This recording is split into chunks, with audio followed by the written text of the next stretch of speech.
अब हम डिस्कस करते हैं इंस्टेंटेनियस एक्सेलरेशन को। इंस्टेंटेनियस एक्सेलरेशन को देखने से पहले दोबारा से अरेंजमेंट को देख लेते हैं। पार्टिकल P है वो क्या कर रहा है, सर्कुलर पाथ में मूव कर रहा है। ये पार्टिकल P का प्रोजेक्शन है n, जो कि क्या कर रहा है, इस तरह से इस डायामीटर पे टू एंड फ्रो मोशन यानी सिंपल हार्मोनिक मोशन कर रहा है। और सेंटर से लेकर इस पार्टिकल P तक का जो डिस्टेंस उसको हमने x नॉट कहा, उसको हम रेडियस भी कहते हैं, r is equal to x naught है। और मीन पोजीशन ये इसकी मीन पोजीशन है ना, जो पार्टिकल ऐसे पार्टिकल का जो प्रोजेक्शन सिंपल हार्मोनिक मोशन इस तरह से कर रहा है, ये उसकी मीन पोजीशन है। और मीन पोजीशन से उसने जो डिस्प्लेसमेंट का कवर किया वो x है। ओके हो गया। अच्छा, अब एक्सेलरेशन की बात करते हैं, दोनों की एक्सेलरेशन की, एक पार्टिकल की और एक पार्टिकल के प्रोजेक्शन की एक्सेलरेशन की। हमें पता है पार्टिकल P क्या कर रहा है, सर्कुलर पाथ में मूव कर रहा है। अगर सर्कुलर पाथ में मूव कर रहा है तो सर्कुलर पाथ में acceleration is always directed toward the centre of the circle. तो इसका जो एक्सेलरेशन होगा वो किधर होगा, सेंटर की तरफ होगा, जो हम सेंट्रीपिटल एक्सेलरेशन भी कहते हैं। इस वजह से इसको मैंने रेड एरो से शो किया, और ये क्या है, AP है। ओके हो गया।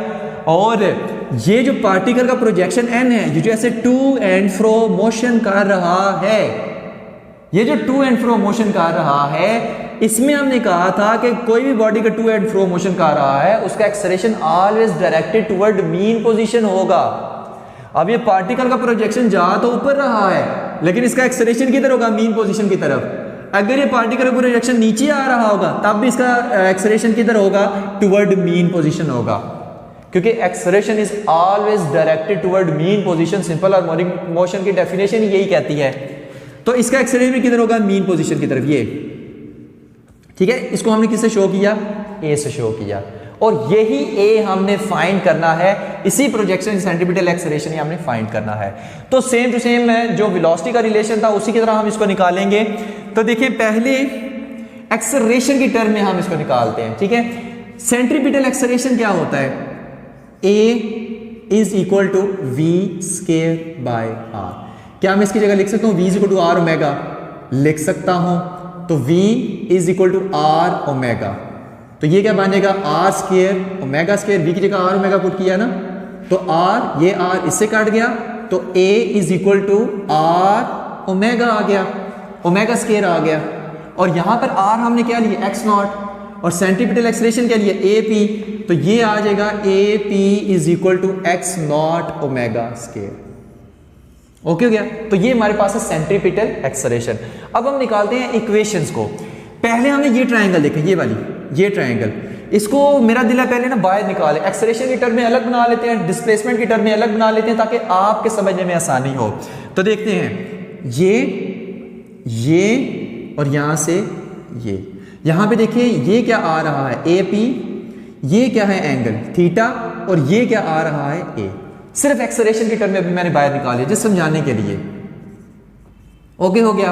अब थीटा है तो ये क्या है, बेस, ये क्या है, हाइपोटेन्यूज, और ये क्या है, परपेंडिकुलर। ओके हो गया, ठीक है। अब यहां पे देखिए ये जो एक्सेलरेशन है ये क्या है, acceleration directed toward mean position, ये वाला है। अच्छा, अगर ये AP है तो AP x में भी है, AP y में भी है, तो अगर इसके हम कंपोनेंट बनाएं तो ये इसका कौन सा कंपोनेंट बनेगा, APy, और ये कौन सा बनेगा, APx। अब मुझे ये आपने बताना है कि जो पार्टिकल प्रोजेक्शन का ये जो एक्सेलरेशन है जो टुवर्ड मीन पोजीशन है, इसके पैरेलल कौन सा कंपोनेंट है, AP का, APy वाला या APx वाला, APy वाला या APx वाला। आप कहेंगे कि सर इसके पैरेलल तो APy वाला है, एक्सेलरेशन भी डाउनवर्ड और APy डाउनवर्ड, तो ये इसके पैरेलल है। और अगर मैं कहूं ये एक्सेलरेशन कितना है, तो ये जो AP का APy वाला कंपोनेंट है इसके इक्वल है, क्योंकि ये इसके पैरेलल है। तो फिर मैं लिख सकता हूं A is equal to APy। और आपको पता है APx क्या होता है, AP cos थीटा, APy क्या होता है, AP sin थीटा। तो यहां पर फिर मैं लिखूंगा A is equal to APy क्या होगा, AP sin थीटा। ठीक है, रिजॉल्विंग ऑफ वेक्टर में ये सारा चैप्टर नंबर 2 में पढ़ के आ चुके हैं। ओके हो गया। तो एक इक्वेशन हमारे पास ये निकल आई। अब हमने ना साइन थीटा की वैल्यू यहां पर पुट करें, क्योंकि हमें बीच में डिस्प्लेसमेंट की भी वैल्यू चाहिए, तो वो देखते हैं किस तरह से आएगी। तो अब हम ना ये जो x नॉट इसकी टर्म एक ट्राइंगल बाय निकालने लगे हैं। तो ये यहां से ये एंगल थीटा, और ये क्या है एक्स नॉट है तो इधर ले आओ, यहां पर क्या है एक्स है तो ये एक्सेलरेशन टर्म में, वो डिस्प्लेसमेंट की टर्म में, वैसे उठाकर बाहर निकले जस्ट समझाने के लिए।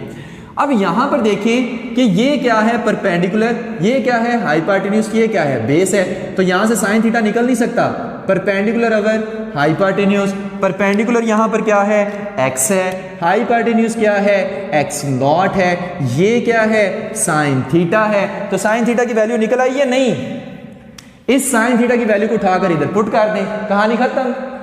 तो a is equal to a p x over x naught आ जाएगा, और यहां पर ए पी की वैल्यू पुट कर दें, कौन सी, ये वाली x naught omega square, x naught omega square, ठीक हो गया, कुछ भी नहीं किया। यहां पर भी आप पुट कर सकते हैं, इसको आप लिख सकते हैं कि a is equal to x naught omega square sine theta, ठीक है। तो एक्स नॉट ओमेगा स्क्वायर, उसी तरह साइन थीटा की जगह क्या लिख दिया एक्स ओवर एक्स नॉट, ये एक्स नॉट से काट गया, तो a is equal to x omega square. ये हमारे पास क्या है, ये हमारे पास है इंस्टेंटेनियस एक्सेलरेशन का फार्मूला। अब यहां पर ना एक और चीज मैं यहां पर इसको कर रहा हूं, हम इसको इस तरह से लिख दें, a is equal to minus omega square x. Minus क्यों, क्योंकि एक्सेलरेशन जो डिस्प्लेसमेंट होता है उसके अपोजिट होता है, डिस्प्लेसमेंट ऑफ बॉडी है उसकी क्या है अपोजिट है, मतलब टुवर्ड मीन पोजीशन हमेशा होता है, ऐसा ही है ना। तो इस वजह से हमने साथ में नेगेटिव का साइन लगा दिया, सिंपल हार्मोनिक मोशन में ये बता के आ चुके हैं, ठीक है। अब क्योंकि हम पढ़ रहे हैं कि यूनिफॉर्म सर्कुलर मोशन, और यूनिफॉर्म सर्कुलर मोशन में एंगुलर वेलोसिटी क्या होती है, कांस्टेंट होती है, ऐसा ही है ना, चैप्टर नंबर 5 में कई दफा ये पढ़ के आ चुके हैं। तो ओमेगा क्या है कांस्टेंट, क्योंकि यूनिफॉर्म सर्कुलर मोशन है, तो क्या मैं इसको लिख सकता हूं a is equal to minus constant x, क्या मैं इसको लिख सकता हूं a डायरेक्टली प्रोपोर्शनल है माइनस एक्स के, ये क्या है सिंपल हार्मोनिक मोशन, ये क्या है सिंपल हार्मोनिक मोशन। तो इस यही तो हम कह रहे हैं कि जो पार्टिकल का जो प्रोजेक्शन है ये क्या कर रहा है सिंपल हार्मोनिक मोशन, और सिंपल हार्मोनिक मोशन यही तो कहती है कि a डायरेक्टली प्रोपोर्शनल है माइनस एक्स के, acceleration is always acceleration directly proportional to displacement and always directed toward mean position। तो इसलिए तो हम कहते हैं कि जो प्रोजेक्शन की जो मूवमेंट है, ये जो मोशन है, ये टू एंड फ्रो यानी ये सिंपल हार्मोनिक मोशन है, प्रूव भी हो गया, ठीक हो गया।